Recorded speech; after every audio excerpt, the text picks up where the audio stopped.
Cada um de nós é uma representação do seu próprio contexto. O Jon Snow é um bom exemplo. O bastardo de Winterfell é muito mais do que isso. Mas ele cresce sendo visto e tratado como um mero bastardo. A vida é dura com ele. Os desafios impostos a Jon Snow pelo destino são vários. Como bastardo, o que a vida reserva a ele é o desconforto e o perigo que residem nessa muralha, que fica basicamente no fim do mundo. Na muralha, e além dela, Jon vive novas experiências e todas elas ajudam a moldá-lo. Quando Jon finalmente se vê diante da elite política de Westeros, o contraste fica óbvio. Jon é diferente dessa gente. E ele é diferente porque ele viveu um contexto diferente. But have you ever considered learning how to lie every now and then? Just a bit? I'm not going to swear an oath I can't uphold. But when enough people make false promises, words stop meaning anything. A grandeza de Jon Snow pode ser medida pela maneira como ele lida com as circunstâncias que o mundo impôs a ele. Isso vale para o Jon, isso vale para cada um de nós e vale para a arte também. Assim como as pessoas, as obras de arte também costumam refletir o contexto em que elas foram criadas.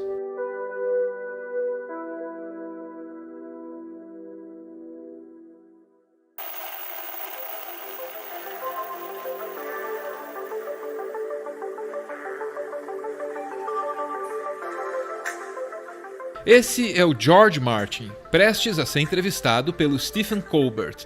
Não demora muito para que o entrevistador repare nesse adereço aqui que o George Martin está usando. Isso aqui é uma tartaruga e é para aí que a conversa vai. I love turtles. My writing career began with turtles. I had a toy castle. I could fit 2 turtle bowls in the toy castle. So I had a number of turtles. They die very soon. So I decided Was it that murder? they were competing for the turtle throne. Não seria possível acreditar toda a imensidão criativa da obra de George Martin à morte precoce das tartaruguinhas dele. Tem muito mais coisa aí. A pergunta a se fazer é: por que é que o jovem George Martin fantasiou que as suas tartarugas estivessem envolvidas numa guerra por poder? De onde é que ele tirou essa ideia? E aqui existem duas hipóteses. Ou ele tirou isso de alguma obra de ficção, ou então ele tirou isso da realidade, o que, pode acreditar, dá no mesmo. Dá no mesmo porque todas as ficções, por mais elementos fantásticos que tenham, encontram suas bases no mundo real. Todo autor vive na realidade, todo autor se inspira dentro dela. Em outras palavras, George Martin imaginou tartarugas se matando para mandar umas nas outras, porque no mundo real, no mundo em que o George Martin vive, é assim que as coisas acontecem e sempre aconteceram.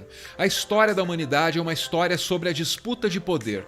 Um poder ora concedido por Deus e exercido por reis, ora concedido pelo povo e exercido por presidentes, ora concedido pela força e exercido por ditadores. Sempre foi assim, mas aí a gente se pergunta, até quando essa disputa por poder vai poder continuar?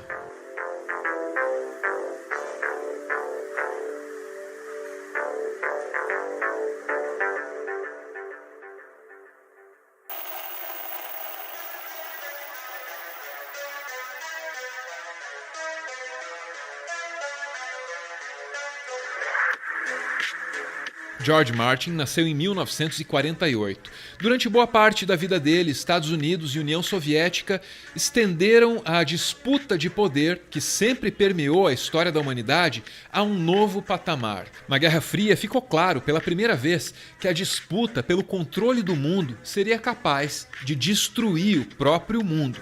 Vivendo nesse contexto, Martin tirou as suas conclusões e formou seu caráter. Esse homem não é exatamente um pacifista, como a obra dele bem sugere, mas ele também não carrega em si nenhuma esperança na violência indiscriminada. And I was not a complete pacifist. You know, the big question they would always ask you is, would you have fought in World War II against the Nazis? Well, yes, I would have fought in World War II against the Nazis, but the Viet Cong were not the Nazis, and I didn't think America had any business us in Vietnam and so forth. So I was objecting to that particular war. Aqui, Martin parece sugerir que não se envolveria nas disputas de poder corriqueiras, mas que ele aceitaria um bom combate contra uma ameaça existencial contra a humanidade. Parece ser dessa forma que ele vê as coisas. Os nazistas representavam uma ameaça existencial contra o restante da humanidade. Representavam a tentativa de extinguir credos, etnias, filosofias inteiras.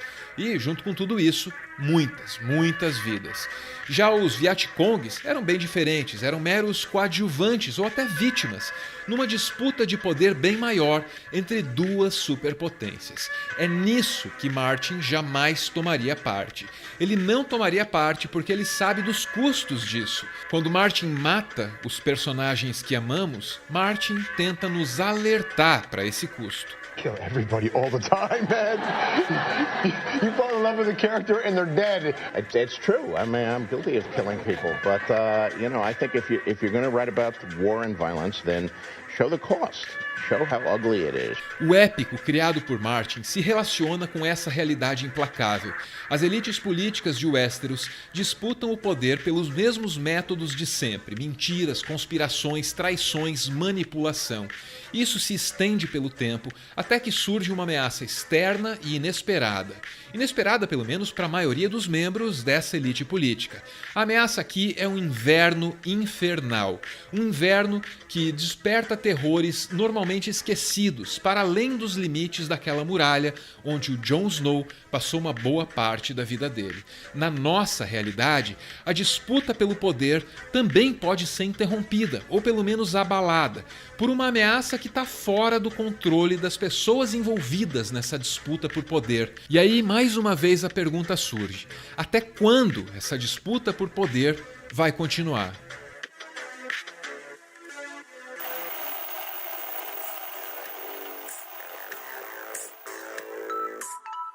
Game of Thrones tem uma ambientação fantástica. Aqui tem magia, dragões, espadas, o pacote completo.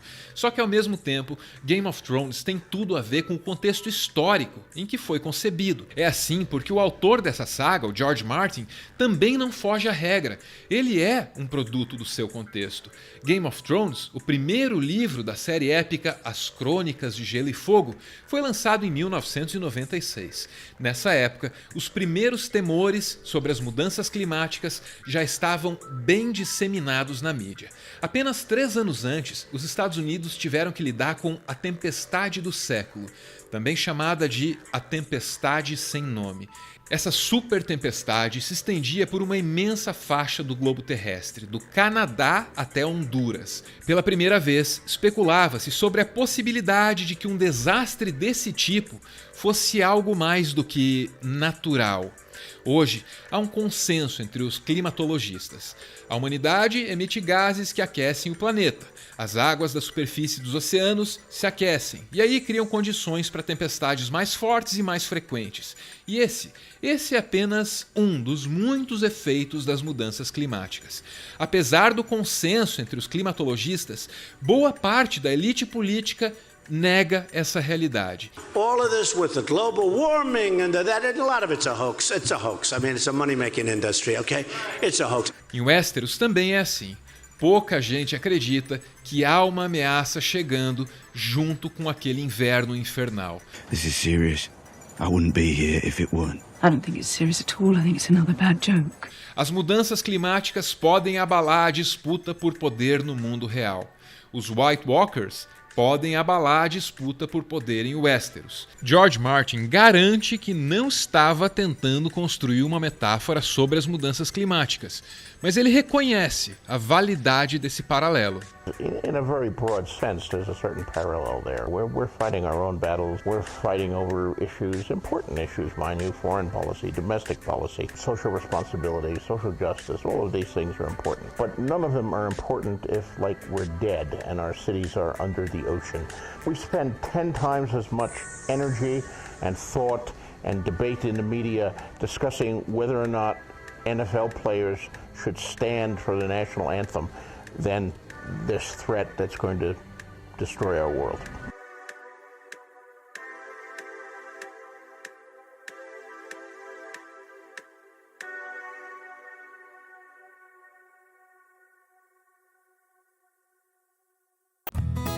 Você conhece a Bruzinhas? Porque, numa boa, eu acho que a Bruzinhas conhece você. Eu tô falando sério. Na Bruzinhas tem os seus memes, as suas séries, tem as suas causas sociais e tem os seus valores. E olha, isso não se expressa só nas estampas, não. As malhas são de algodão sempre certificadas, tem respeito ao meio ambiente, a quem trabalha e a quem compra. Não importa o que você leve, você tem tudo para receber um pacote generoso, porque de quando em quando rolam uns brindes maneiros. Sem falar que as camisetas têm um cheirinho bem gostoso. Você pode dar uma olhada na loja bruzinhas.com, que aliás é a única que eu conheço que tem um frete fixo bem camarada para todo o Brasil. Você também pode ir atrás da Use Bruzinhas nas redes sociais para ler um monte de depoimentos de um monte de gente bem satisfeita. Ah, também tem a Raposinha, só vi vantagem.